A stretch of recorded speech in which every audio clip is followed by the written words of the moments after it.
Então, povo sabido, nós podemos, então, metodologicamente, analisar esse processo de tradução criativa de três maneiras, privilegiando três aspectos diferentes, sempre entendendo que eles coexistem. Né? Essa distinção é muito mais um recurso metodológico do que ontológico, ou seja, da própria natureza do ser. Tem muito mais a ver com o modo como a gente está analisando. Pois muito bem. Tem três modos, como sempre, né, para tudo em Pance. O icônico, né, ou seria o legissigno icônico, ou seja, o modo como essa lei ou essa mente vai traduzir, né, aspectos externos de acordo com sua própria qualidade, promovendo uma inovação da própria expressão. Né? O que é que quer dizer esse negócio que eu estou falando? Né? O modo como um regime de signos, de acordo com suas qualidades materiais e lógicas, traduz aquilo que é de outro sistema de signo para dentro dele. Né? E aí a gente tem um aspecto interessante, né? Que é exatamente o da intraduzibilidade. E a intraduzibilidade como elemento de criação.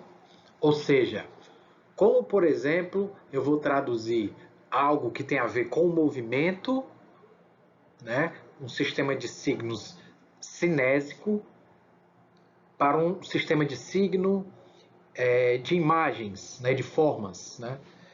De formas paradas. Né? Ou seja, você está traduzindo algo que não é característico do seu esquema de signos. E aí você tem que compensar isso.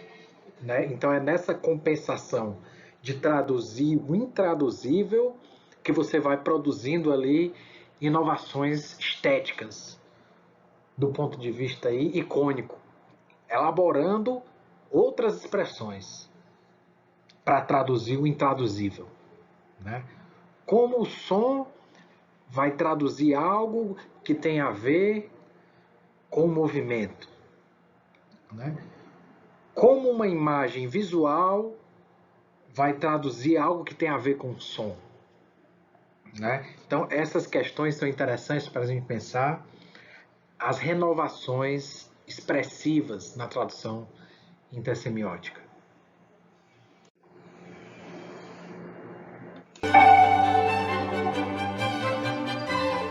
Para a gente entender esse processo de renovação expressiva, eu gosto de partir desse esquema de semiose, do Garrincha, né? Para quem não conhece, Garrincha foi um dos grandes dribladores do futebol brasileiro. Está vendo aí no vídeo?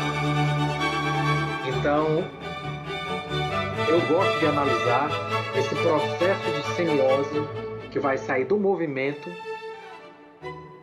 para a música e depois para a poesia. Né? Ou seja, essa arte do Garrincha, essa renovação cinésica do Garrincha, saindo dos movimentos, indo para a música e depois indo para a poesia. Vamos observar aí. Parafusar algum João. A gente viu o Garrincha na agora, lateral. foi pro Chico Buarque. Né? Não, quando é fatal. Essa parte aí que nos interessa. Para avisar a finta, enfim, quando não é. Sim, o contrapé. Para avançar na vaga geometria. Então, muito bem. Vamos pensar um pouco essa tradução intersemiótica e a valorização icônica, ou seja, da própria expressão do signo, enquanto renovação da sensibilidade. Primeiro, eu mostrei para vocês a criação cinésica do Garrincha a partir dos movimentos. Né? O modo como ele seduz o seu interlocutor, né, o marcador, a partir da dubiedade dos seus movimentos. Né? Indo para lá, indo para cá, indo para lá, indo para cá, indo para lá, indo para cá, e o cabo fica doidinho, mas não sabe onde é que o cabo vai, o cabo tacando a bunda no chão. Ou seja, né, nós temos essa lógica da sedução, né? O movimento do Garrincha é um movimento sedutor. Sedutor no seguinte sentido: ele lhe dá pequenos indícios, né, de onde ele vai, né, para qual percurso ele vai desenvolver seu movimento. Quando você acha que acertou, ele vai pelo outro lado, né? Embora o outro lado sempre seja para a esquerda, né? Mas a dúvida não é para onde, mas quando, né? Quando é que o Garrincha, né, vai sair para a esquerda? Né? Será que é uma sedução? Será que é de fato a concretização de um drible? Né? Então tem toda essa estética também, essa estética da sedução de Garrincha. Pois muito bem, nós estamos no regime de signos que é cinésico, relacionado aos movimentos, né? Uma lógica de movimentação. O que é que o Chico Para avisar a fim tem fim, tá fazendo uma quando não é sobre sim, a seleção brasileira contrapé. na década de 60. Né? Para avançar na vaga geometria. Tinha Garrincha, tinha Didi, né? Tinha Pelé. E cada parte da música ele vai traduzindo os regimes cinésicos dos jogadores para a lógica do som. É isso que nos interessa. É isso aí que a gente está falando de uma tradução icônica, né? O modo como uma expressão traduz uma expressão de uma outra natureza, né, para o seu regime de signos, e nesse sentido ele tem que se renovar para expressar aquilo que não é da sua natureza. Aí que está a beleza da estética intersemiótica, né? Você se renova exatamente por isso. Você tem que se engembrar para conseguir expressar algo que é de outra natureza, né? Então, uma solução, se vocês prestarem atenção na música aí, que a gente passei para vocês aí, quando ele vai chegar na hora do Garrincha, né? Então, como é que ele traduz o movimento do Garrincha para os sons? Né? O movimento do Garrincha é o movimento da sedução, é o movimento do engano, né? Então, ele transforma isso em contratempos, né? Se vocês voltarem aí, vocês vão perceber que os arpejos que ele faz no piano, quando ele está falando do Garrincha, ele tem exatamente essa perspectiva de enganar, né? O contratempo na música, ele tem exatamente essa função, né? De quebrar no meio das nossas expectativas, né? Então, ele vai fazendo esses arpejos, né? E o arpejo engana a nossa expectativa sonora, assim como o Garrincha engana seu adversário, né? Então, ele expressa um engano em termos de som, né? A sedução que era cinésica, né?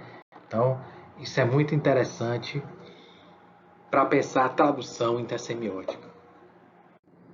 Agora a gente tem aqui uma poesia do Aníbal Bessa que foi feita por Garrincha. Ou seja, tentando então representar, ou melhor dizendo, expressar, ou melhor, inventar um signo para expressar aquilo que Garrincha fez em campo nas letras, né? E o que é legal aí é, sobretudo, a ideia de como essa sedução do Garrincha é transformada em formas, né? No modo como a poesia foi escrita, como que dando dribles, né? Então, o modo como ele vai formatar essa poesia, como vocês estão vendo aí, né? Mais importante até do que o sentido é o modo como ela está expressa, né? O modo como ela está expressa mostra como um sistema de signos verbal expressa um sistema de signos que é cinésico. Ou seja, expressar o movimento estando parado, né? Então é daí, né, que vem a transformação dos versos na sua própria estruturação no papel em movimento, em drible, né? A partir desses recuos, né? Então aí a gente vê um outro exemplo, né, de uma tradução intersemiótica do ponto de vista icônico, no sentido que se está promovendo novas expressões. O privilégio na própria poesis da expressão, privilegiando o próprio fundamento do signo, né? Ou seja, aqui, no caso, a poesia verbal, né? No caso do Chico Buarque, os sons, e no caso do Garrincha, o próprio movimento.